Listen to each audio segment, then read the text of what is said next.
Hello, Julia Evans. I'm also known as the Lily Nurse.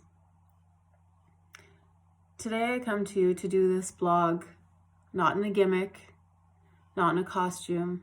This wasn't from my costume bin, my costume drawer. This is me. This is another side of me. I earned this hat. I earned this stethoscope. I took many years of schooling. I received my Bachelor of Science in Nursing back in December 2007. I don't know if you can see that. Now, the reason why I'm saying this to you today is I'm going to share a little light on this. With everything that's happening in the world right now, with COVID-19, this pandemic, the healthcare workers, hats off to all of you. Thank you and bless you for doing your job. But that's it. You're doing your job.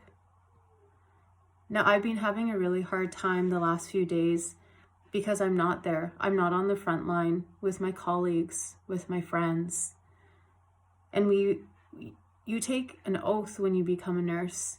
Once a nurse, always a nurse. This hat will always be pinned to the back of my head.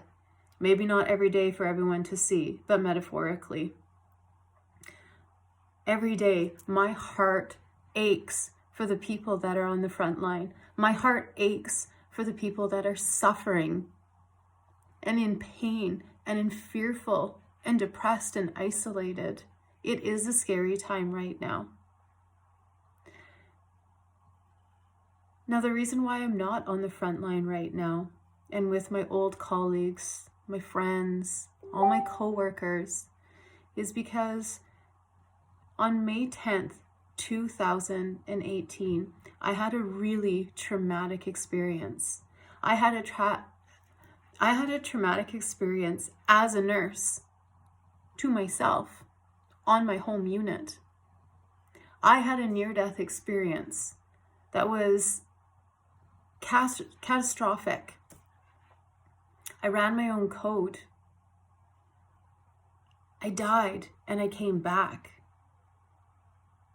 I watched everything, not on that side of the stretcher, but laying there on this side of the stretcher. I was the one being bagged. I was the one having compressions done on her. I was the one that was getting defibrillated back.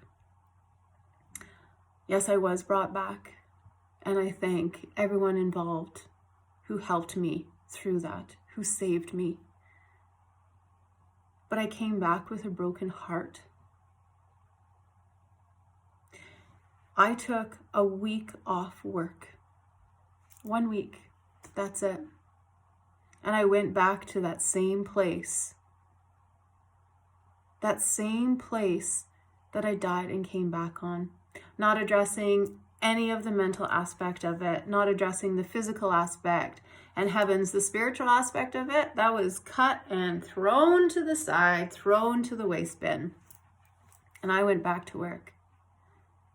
And I slapped on my mask.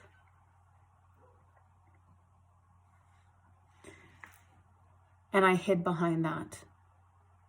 I hid behind that mask and that emotion because that was my job.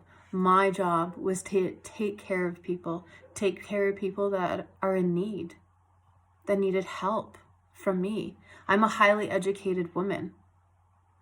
My colleagues are highly educated. Everyone that I worked with, I was honored to work with. Each and every day I went to work. And to this day, I am honored that I got to work with all those people. Now, it took 6 months of me putting on that mask day in and day out, not addressing what was happening here in my heart, where my stethoscope lies. I couldn't listen to my own heart. I couldn't listen what my mind was saying. I couldn't listen to what my body was saying to me. And I hid behind it until one day I stripped that mask away and I used my voice and I said, I can't do this. I need to heal from this experience.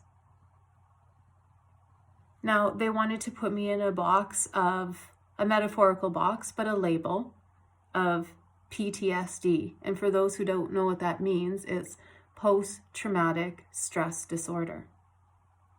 Now, that's a lot of words for a meaning that I was freaked out with what I saw. And I felt like I couldn't be a good nurse for people who are in need of my assistance, of my help, of my education, of my knowledge, of my caring, my support, my advocacy. I couldn't be that for them because I couldn't be anything for myself. Now, the reason why I'm telling you this and shining some light on this is because I'm not the only one in the healthcare profession that deals with this. Everyone goes to work and puts on their mask, especially now within this pandemic.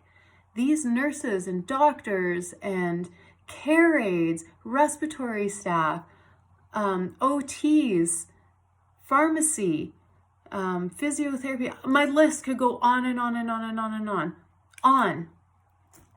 They're going into the hospital and they're putting on that mask, and their eyes are like deer in headlights because they don't know what's going to happen, but they go and they shove all that fear and they shove it way down deep, right into their compression stockings. Yes, we wear compression stockings because without those, we could not walk for 12 hours a day without any breaks, without any peas, without them. And we shove them so deep down inside that we cannot address them. And we hide behind that mask. And I find it very interesting that within our society right now, within our world, we as healthcare providers are running out of masks. Do you see the bigger picture of that? Yes, the picture that we might be exposed, but we can't hide behind them anymore. We're just as scared as you, but we're trying to portray that we're not. But I mean, I'm not doing it because I'm not on the front line, but my friends and my colleagues are there each and every day, hoping and praying that they don't bring this home to their family. Mentally, that is so hard to deal with. But you put on that mask, you put it on, and you shove all that emotion down. Now, I wrote a book, The Lily Nurse, Rebooted, Rebirth, and Finding a New Path. Now, the reason why I wrote that, it was my healing journey because I didn't know where to go. I didn't know who to turn to because I went through such a traumatic experience, which took me away from nursing. I couldn't face it anymore. I want to present to you, healthcare workers, that there is hope. It's like putting the oxygen mask on yourself and finding the healing within. Because if we can't find the healing within, one day we're going to just strip that mask away and have to look in the mirror and see how damaged and broken we really are. Taking off those compression stockings and letting all of that lymphatic and everything just feeling this heavy weight as we take steps into our families, into our homes, being drained. We don't want that. We want a life too. I want to offer a platform for healthcare workers to learn how to heal, what it is to heal, and not push that mental stigma like, oh, you can handle it. You're a professional. You have a degree. You're fine. Sometimes we're not fine, and sometimes we need to talk too. Support the healthcare workers.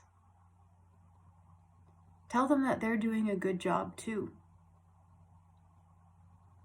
They're suffering just as much.